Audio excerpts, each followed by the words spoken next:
Vendredi 14 décembre 2018, dans les tribunaux militaires de Yaoundé, Bafoussam, Douala, Boya et Bamenda, la phrase magique a été prononcée. Ordonne leur mise en liberté immédiate. Et c'était la joie pour les 289 détenus qui ont bénéficié ainsi de cette mesure du chef de l'État Paul Biya visant l'arrêt des poursuites pour les délits commis dans le cadre de la crise dans les régions du Nord-Ouest et du Sud-Ouest. Pour ceux qui viennent de sortir, c'est une grande joie. Ça sera la gaieté chez eux.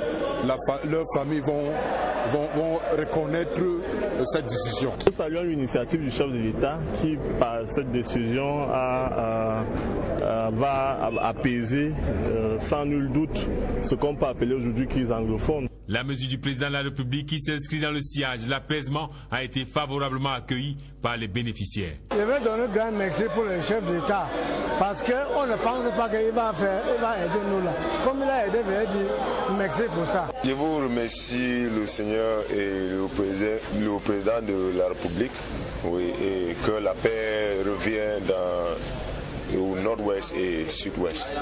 Un acte de plus accompagné par des mesures spécifiques, notamment la mise en route des ex-détenus dans leurs régions et domiciles respectifs. Ça n'a pas été facile pour lui pendant qu'il était à la prison principale de Kondengui. Donc pour aller lui voir, on devait venir ici faire les papiers, les permis de communication pour lui voir. Donc c'était vraiment stressant. Mais à la fin, merci à la présidente de la République.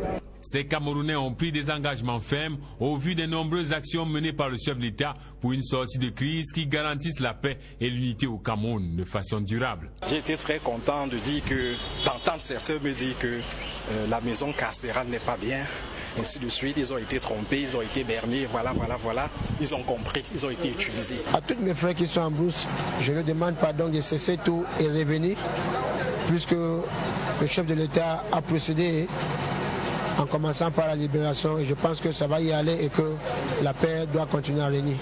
Il m'arrivait quelques mois après mon arrestation d'écrire sur des articles sur la crise anglophone. C'est vrai que beaucoup n'ont pas apprécié la tonalité. Bon, je pense qu'après tout ce qui s'est passé désormais, je compte apporter ma contribution pour que le ton soit plus conciliateur.